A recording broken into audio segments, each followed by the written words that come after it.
একসময় এই বাড়িতে ভারতের শিখ সৈন্যরা পাহারা দিত। ৭১-এর মহান মুক্তিযুদ্ধে স্থানীয় মুক্তিযোদ্ধাদের ক্যাম্প হিসেবে ব্যবহৃত হয়েছিল এই বাড়িটি। ৩ নম্বর সেক্টর প্রধানের নেতৃত্বে ৭০০ মুক্তিযোদ্ধা এই বাড়িতে বসেই যুদ্ধের নানা পরিকল্পনা করতেন। অথচ বাঙালি জাতির ইতিহাসের আষ্টে পৃষ্ঠে জড়িত এই বাড়িটির গুরুত্ব আজ এতটুকুও নেই। বন জঙ্গলে চারপাশ এমনভাবে ঘিরে আছে, দেখে বোঝার উপায় নেই এটি বহু স্মৃতি বিজড়িত কোনো বাড়ি।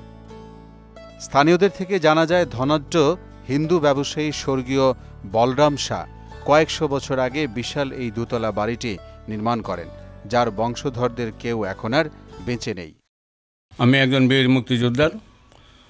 আগেকার 1971 সালে যে বলরাম শাহর বাড়িতে যে মুক্তিবাহিনীরা রয়েছে, থাইকা তারা সন্ধ্যা রাত্রে বাইরে গেছে, সারা রাত্রে কুলিয়ারচর, ভৈরব, শ্রীনিধি বিভিন্ন জায়গায় গিয়া যুদ্ধ করিয়া আবার সন্ধ্যা ভোর রাত্রে আয়া থাকে।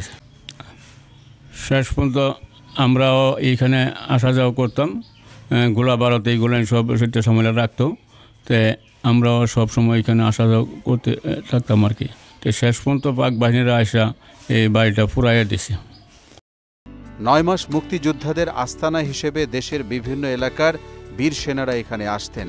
সেই সংবাদ পাকিস্তানি হানাদার বাহিনীরা জানতে পেরে কুটিরে হামলা করে আগুন দিয়ে পুড়িয়ে ফেলে।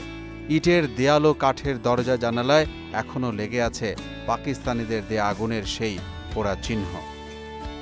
এই বলরাম কুটিরটি বহুদিন আগে নির্মিত হয়েছে, আপনারা সবাই জানেন। বাড়িটিতে অনেক মানুষই, দর্শনার্থী যারা আসে দেখতে আসে, কিন্তু বাড়িটি আসলে দেখাশোনা না করার কারণে, কেউ না থাকার কারণে, এই বাড়ির মালিক পক্ষ না থাকার কারণে অনেকবারই এই বাড়িতে চুরি হয়েছে। চুরি মানে একদম তছনছ লণ্ডভণ্ড করে দিয়েছে আর কি, যারা চুরি, একাধিকবারই চুরি হয়েছে। এখন আমি অনুরোধ জানাই যে যারা স্থানীয় প্রশাসন রয়েছেন, তারা যাতে বাড়িটি রক্ষণাবেক্ষণে একটু সচেষ্ট হন, যাতে বাড়িটার সৌন্দর্য ফিরে থাকুক। বলরাম কুটি এটা দেখবা লাগে আইসলাম আর কি। এখন এটা দিকে অনেক জিনিসপত্র আছে পুরানো, সেগুলো চুরি হয়ে গেছে গা, সেগুলো সংগ্রহ করার জন্য পুলিশকে আমি বিভিন্নভাবে আবেদন করি। আমাদের বাড়িটা এখানে সব মানুষেরা এখানে দেখতে আসে বাড়িটা। কালের সাক্ষী হয়ে দাঁড়িয়ে থাকা কুটিরটির প্রতিটি ইটের গাঁথুনির আড়ালে লুকিয়ে আছে ব্রিটিশ আমল থেকে শুরু করে স্বাধীনতা যুদ্ধের অনেক স্মৃতি। কিন্তু বর্তমানে চলে বখাটেদের আড্ডা ও মাদক সেবন, চলে অনৈতিক কার্যক্রম। অযত্নে অবহেলায় খসে পড়ছে পলেস্তারা। তাই কুটিরটি সংরক্ষণ ও সংস্কার করার প্রয়োজন বলে মনে করেন এলাকাবাসী। বলরাম শাহ কুটির এটা একটি ঐতিহ্যবাহী জায়গা। ওইখানে আমরা শুনেছি মুক্তিযুদ্ধের সময় শত শত মুক্তিযুদ্ধ এখানে থেকে মুক্তিযুদ্ধ করেছেন এবং পাক হানাদার বাহিনী ওই কুটিরকে পুড়িয়ে দিয়েছেন। পুড়িয়ে দেওয়ার পর থেকে এই পর্যন্ত কোনো সংরক্ষণ হয়নি। এটা এখন পরিত্যক্ত অবস্থায় পড়ে আছে। এখানে কিছু অসামাজিক কার্যকলাপ হয়।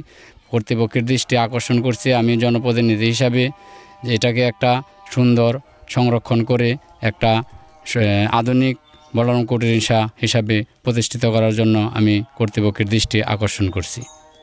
এই বাড়িটা হইল বলরাম শাহর মেন যে জমিদার ছিলেন, এটা সম্ভবত 1800 সনে তৈরি হয়েছে। আমরা ছোটোবেলাতে এরকমই দেখতেছি। পাকিস্তান আমলে দেখছি বাবুদের পিছনে পাহারাদার গার্ড থাকতো, শিখ সৈন্য, ইন্ডিয়ান সৈন্য, পাকিস্তানি সৈন্য তাদের পিছনে থাকতো। পরে লিবারেশনের সময় আইয়ুব খানে যে সময় নিয়ে অর্ডার করছে যার যার লাইসেন্সকৃত অস্ত্র জমা দেওয়ার জন্য স্ব থানায়, তখন এইগুলি জমা দিয়া সৈন্য বিদায় করে দিছে যে দেশের অবস্থা ভালো না, ভালো হইলে আবার আমরা আনমু। পরে তো ওই তো স্বাধীন হয়ে গেল, অস্ত্র আর বেরোতে আনে না, তারাও আস্তে আস্তে লিপ্ত হইল, পরিত্যক্ত এলো গা। এইবারে ছেলে পেলে উচ্চশিক্ষিত হয়ে কানাডা মানাডা চলে গেল গা, পরিত্যক্ত অবস্থা পড়ে রয়েছে। আর রক্ষণাবেক্ষণ আর কেউই নাই, শুধু ওই মাথায় 2টা ফ্যামিলি আছে তাদের বংশধর। বলে নাতির পরে পতির পরে কী যে ঘটনা, মানে এটা অনেক বছর আগের ঘটনা। হ্যাঁ, মুক্তিযুদ্ধের সময় আমরা দেখছি এখানে আমাদের গ্রামে 750 মুক্তি ছিল।